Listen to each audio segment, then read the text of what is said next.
Betul. Nah itu karena memang masih banyak yang bingung apa sih dan gimana sih cara pakainya vanilla itu gimana gitu loh. Kenapa warnanya hitam? Jadi di Instagram tuh kita memang menarik engagement kepada follower-follower kita in term of gini loh cara bikin, gini loh takarannya. Kalau misalnya artificial tuh takarannya segini, kalau misalnya kita kebanyakan aja nggak apa-apa gitu loh istilahnya. Kalau kita kebanyakan pakai artificial pasti aftertaste-nya jadi pahit, nggak enak gitu kan. Sedangkan kalau kita karena natural, I think it's really fine gitu loh. Jadi memang banyak sekali informasi, terutama di Instagram tuh lebih ke resep karena agar lebih jelas aplikasinya itu mana untuk apa dan hasilnya nanti seperti apa.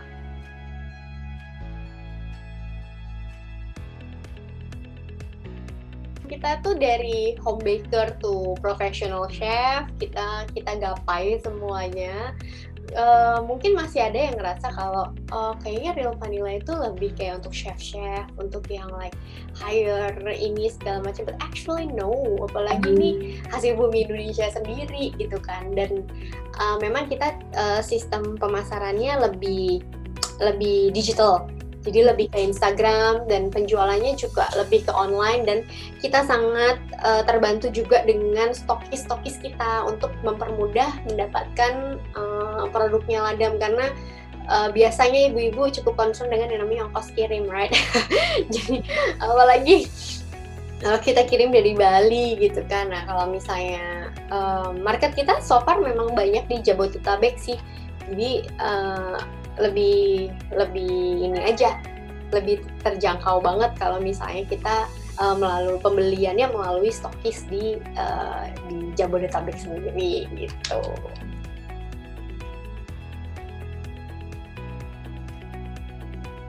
Lebih ke stokis dan marketplace aja sih kita so far, dan strategi marketingnya lebih ke digital.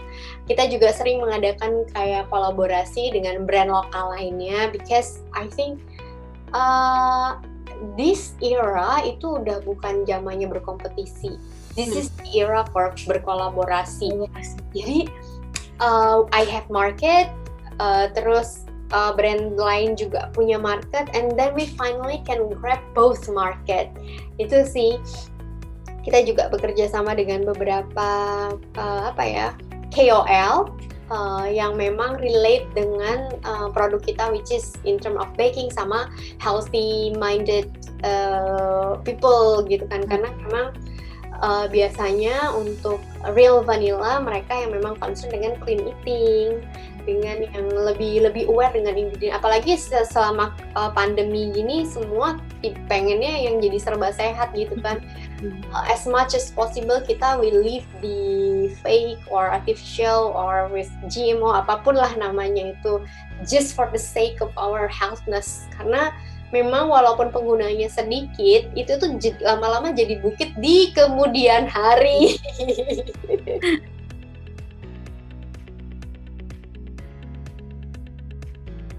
Kalau misalnya harga untuk vanilla extract yang paling kecil kita di 29.500, dan yang paling gede itu di 430 yang 550 ml. Untuk vanilla bean paste kita ada di 42.500, untuk yang paling gedenya 730. Nah itu harganya memang cukup jauh signifikan karena vanilla extract itu lebih mild. Pertama kita nggak ada alkohol, no sugar, no nothing, benar-benar benar-benar vanilla tanpa alkohol gitu. Dan ini juga jadi awal mulanya jadi kayak problem, karena yang terbiasa dengan artificial vanilla itu kan baunya kan vanillanya itu nyegrak banget. Orang-orang mikirnya bau vanilla itu seperti susu, seperti karamel, padahal mereka mikirnya kalau vanilla itu harus kayak es krim vanilla, padahal es krim adalah krim, gula, dan vanilla, dan susu.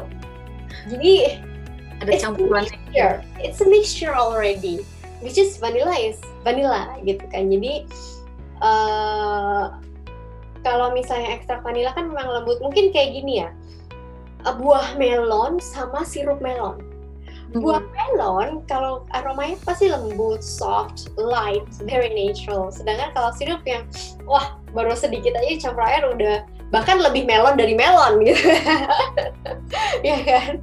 Nah, kurang lebih seperti itu. Nah, sehingga akhirnya kita dari vanilla extra untuk mengakomodir orang-orang yang suka yang bold dan flavor yang cukup kuat, kita create si vanilla bean paste tadi yang harganya agak lebih mahal sedikit, tapi penggunaannya pun lebih hemat karena cukup separohnya dan aromanya juga cukup kuat karena itu si extra kita blend lagi dengan vanilla bean.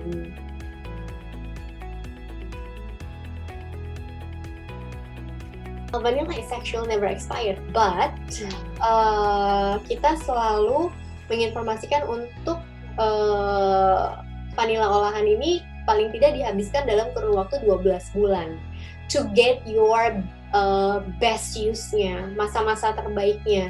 Karena semakin lama si vanilla itu nanti akan like lost in smell-nya kayak apa ya, kayak cinnamon, kayu manis juga kan begitu. Itu sebenarnya it's always strong, tapi kalau misalnya dibiarinin aja it's natural product, somehow it will gone gitu loh.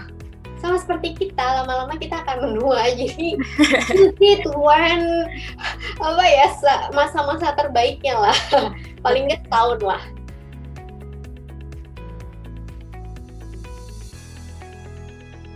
Dulu waktu awal-awal pandemi, pas PSBB awal-awal tuh itu naik drastis banget. Jadi sampai 100% kan? Ya, 50%.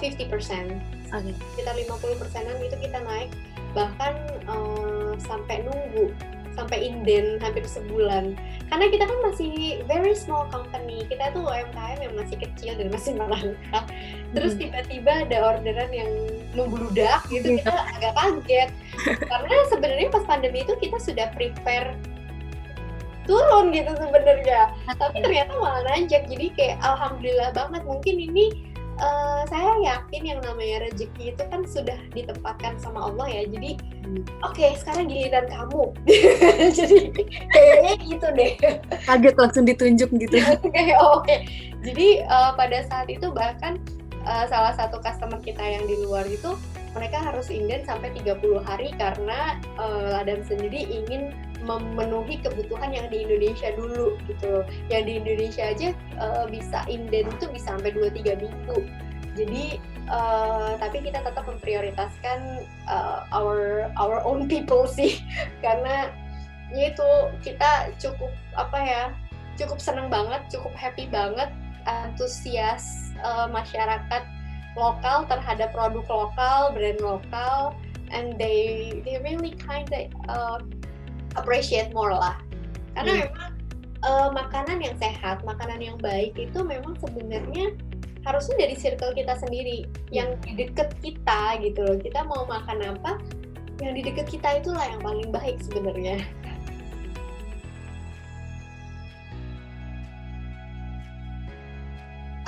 Untuk internal tim kita ada 5 aja. Kita masih tim kecil, hanya saja kita bekerja sama kayak dengan neighbors, terus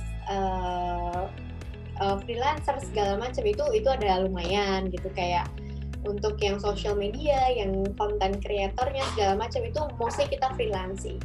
I think it's lebih mudah untuk kita untuk manage small team.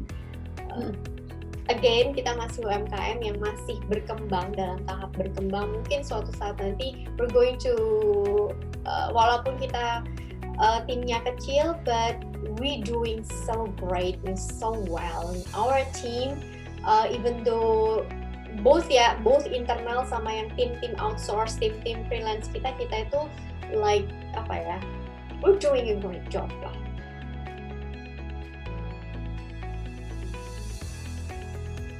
Setiap bulan pasti ada. Setiap bulan pasti ada, alhamdulillah.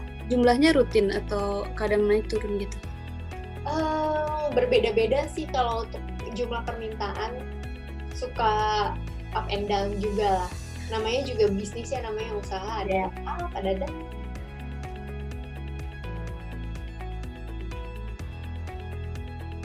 Kita masih PIRT, Bepom masih ongoing, insya Allah, doain juga. Banyak banget minta doanya ya Mbak. Gak apa-apa, kita doain aman. Doa.